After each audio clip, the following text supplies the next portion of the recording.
Good afternoon, everyone. This is Assignment 1. My name is Joshua Macha, and I decided to tackle the topic of quantum computing and how it's being handled at IBM. So the agenda for today, we're going to go over the overview and background of quantum computing. That's going to relay into the identification of quantum computing with correlation to IBM as a company, where quantum computing is in relation to the hype cycle, the risks and costs associated with this, a couple of the obstacles to the adoption of this technology, as well as performance testing and validation, and we'll end with questions. Just to give you a quick overview and background, so traditional computing uses bits for computational processing, and this can be either a 0 or a 1 to perform certain computational processes. So the way that quantum computing works is it uses quantum bits, or qubits, for its computational processing. And a qubit differs from a bit because a qubit can be a 0 or a 1, or it can be both a 0 and the 1 at the same time. And this opens up an exponential amount of possibilities. For each added qubit, the number of possible computations doubles. And quantum computing is based on quantum theory. So, in essence, a quantum computer, if it potentially has the ability to be tens of millions of times more powerful than even the most powerful supercomputers of today.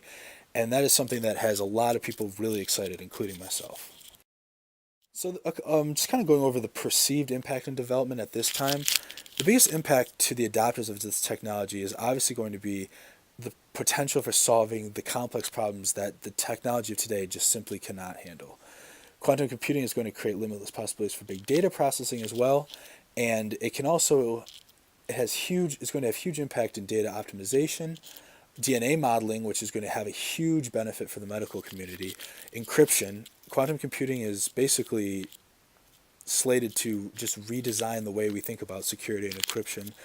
It's going to offer advances in code breaking, and one I thought was even kind of interesting was stress analysis. It'll be interesting to see quantum computing and its effects on that as well. And currently, quantum computing is still in its infancy stage, as we'll get to in a minute. But as you can see, with all this potential, it's gaining more traction and funding and research by the day. So IBM, known as a company that is kind of a more progressive, forward-thinking company, they're kind of at the forefront of quantum computing right now, and they've been devoting many resources to the study and development. They even have a team devoted to this. They have developed a superconducting chip that is already an important component of quantum computing. And for quantum computing to really take hold, these chips have to operate at only a fraction of a degree above absolute zero. So it's a very fragile system right now. And the left is kind of a picture showing you a hypothetical of the chip that IBM is working on.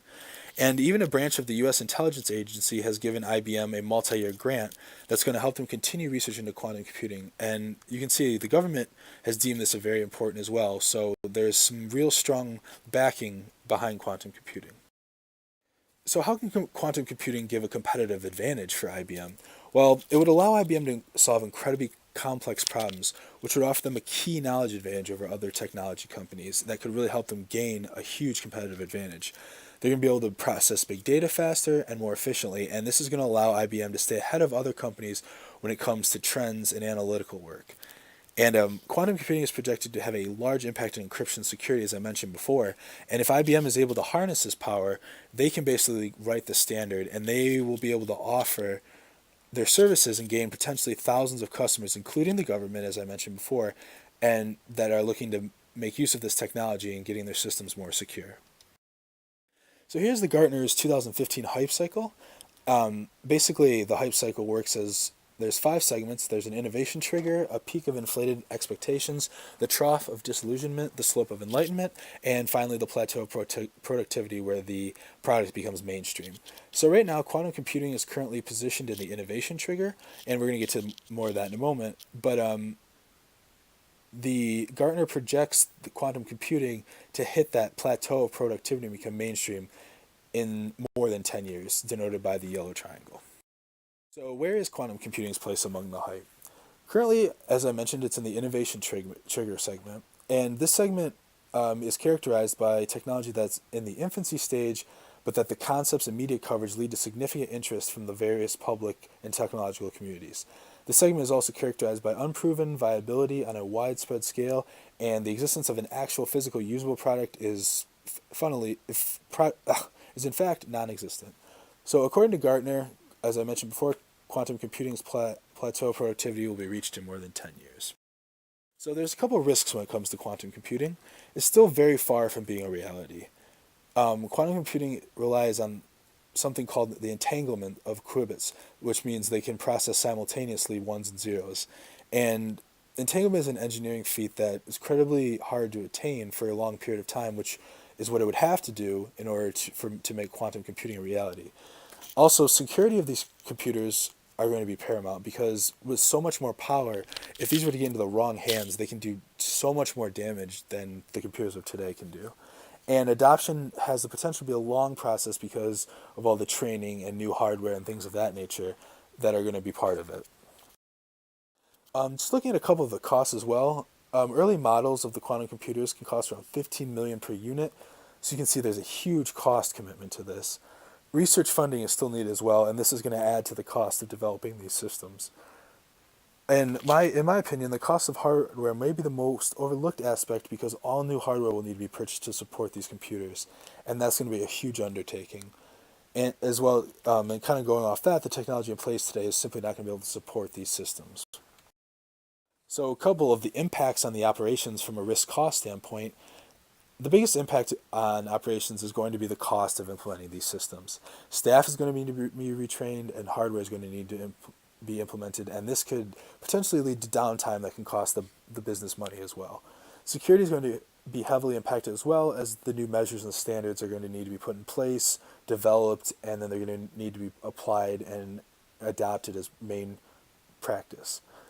As well as the adoption is going to be will need to be universal because quantum computing and today's technology there's going to be very few ways they can interact because of such the differences in processing power.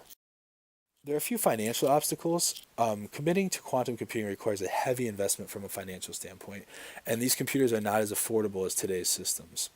Getting full financial backing on a technology that is still unproven might be another key obstacle to overcome. Potential loss of revenue, as I mentioned before, during the downtime is a potential financial impact as well, and budgets from other departments may need to be cut back and scaled back because there's such an astronomical cost involved with implementing these systems. From a personnel standpoint, existing staff is going to be needed to be trained extensively on the new systems. It may even lead to new personnel needing to be hired to help with the implementation and support of the systems.